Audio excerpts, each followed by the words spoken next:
Assalamualaikum warahmatullahi wabarakatuh. Alhamdulillahirabbil alamin. Wa bihi nasta'in wa ala umuri dunya waddin. Wassalatu wassalamu ala asrofil anbiya'i wal mursalin wa ala alihi wa sahbihi ajmain. Amma ba'du. Yang saya hormati pada Bapak Kepala Sekolah SMP Negeri 8, kepada Bapak dan Ibu guru serta adik-adikku, terutama adik-adik murid baru yang sudah diterima di SMP Negeri 8 yang Bapak cintai dan Bapak banggakan. Pertama-tama mari kita panjatkan puji syukur kehadirat Allah Subhanahu wa taala yang mana telah memberikan nikmat terhadap kita sehingga kita dapat bertatap muka biarpun dengan media online. Mudah-mudahan sholawat serta salam semoga selalu tercurahkan kepada baginda alam Nabi kita Nabi besar Muhammad SAW, kepada keluarganya, sahabatnya, dan umatnya yang setia ila yaumil qiyamah. Amin amin ya rabbal alamin. Adik-adikku yang Bapak cintai dan Bapak banggakan, dalam kesempatan pagi yang cerah ini izinkan Bapak untuk menyampaikan beberapa tentang masa orientasi siswa. Dalam artian ketika siswa itu telah lulus dari SD, maka akan melanjutkan ke setingkat lebih tinggi, yaitu ke SMP, dan tentunya adik-adik ini sudah sah untuk masuk ke SMP 8 ini.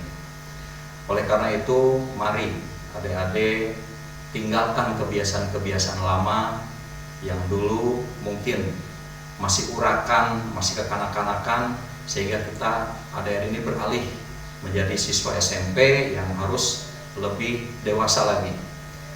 Dalam hal ini ada beberapa hal yang perlu Bapak sampaikan kaitannya tugas dan tanggung jawab sebagai siswa SMP Negeri 8. Salah satunya itu harus disiplin.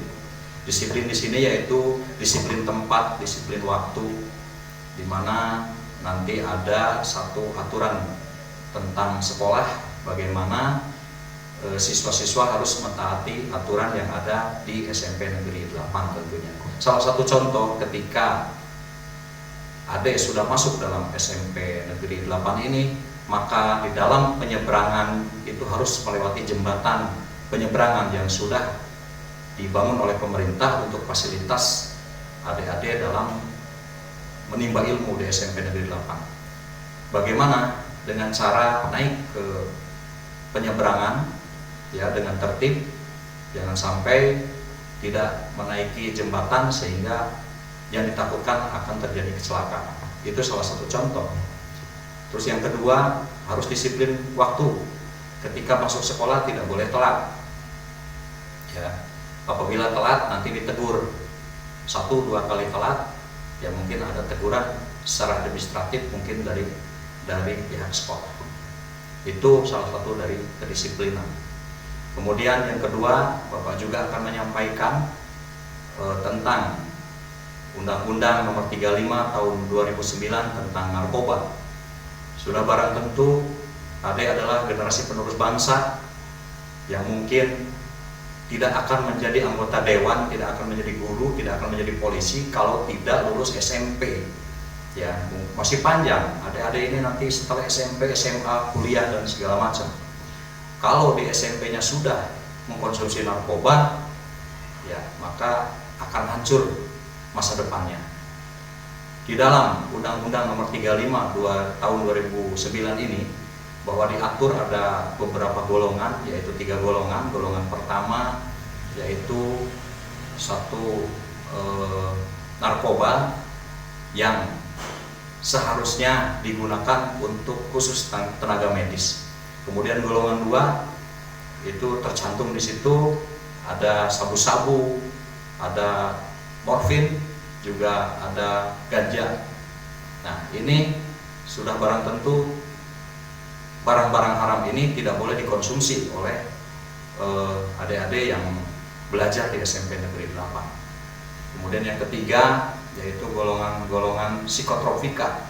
Ya, psikotropika ini sejenis obat-obatan yang ada di pasaran, eksimer, kemudian tiba-tiba adik-adik ini banyak yang batuk-batuk semua, dalam artian tidak batuk pun pada minum mengkonsumsi obat batuk. Ya, di sini komik suka dikonsumsi, bukannya untuk mengobati, ada niat tersendiri untuk memabukkan dirinya, sehingga nanti akan merugikan. Ketentuan hukumnya jelas, biarpun masih di bawah umur, namun ada ranah hukumnya untuk memproses bagaimana seorang siswa di dalam penyalahgunaan narkoba. Kita bicara narkoba, bahwa adik-adik yang duduk di siswa kelas 1, 2, kelas 3 SMP pun bisa dipidanakan, dalam artian anak-anak berhadapan dengan hukum, ya. Jadi tidak hanya kenakalan remajanya, nanti kalau umpamanya sudah terbukti dia mengkonsumsi narkoba, maka ada ranah persidangannya tertentu. Ya, jadi jangan sekali-kali menyentuh narkoba. Kemudian yang ketiga, sesuai fungsi dan tugas kepolisian dalam Undang-Undang Nomor 22 Tahun 2002 bahwa polisi sebagai pengayom, pelindung dan pelayanan masyarakat. Dalam hal ini kita sudah MOU dengan SMP Negeri 8 untuk melakukan pembinaan terhadap siswa-siswi yang belajar di SMP Negeri 8. Tentunya dalam hal ini saya mohon bantuannya kepada Ketua OSIS, kepada pembina OSIS, dan kepada kepala sekolah dan seluruh guru, tenaga pengajar di sini untuk kita sama-sama dalam membina adik-adik siswa-siswi SMP Negeri 8 ini. Mungkin itu saja yang perlu saya sampaikan dalam kesempatan pagi hari ini, mudah-mudahan bermanfaat. Intinya bahwa kita sudah masuk SMP, pola pikir kita, tindak tanduk kita harus lebih dewasa lagi dan harus lebih hati-hati demi kelangsungan adik-adik lulus di SMP Negeri 8 ini dan melanjutkan ke SMA yang adik-adik cita-citakan. Demikian, wabillahi taufiq wal hidayah. Wassalamualaikum warahmatullahi wabarakatuh.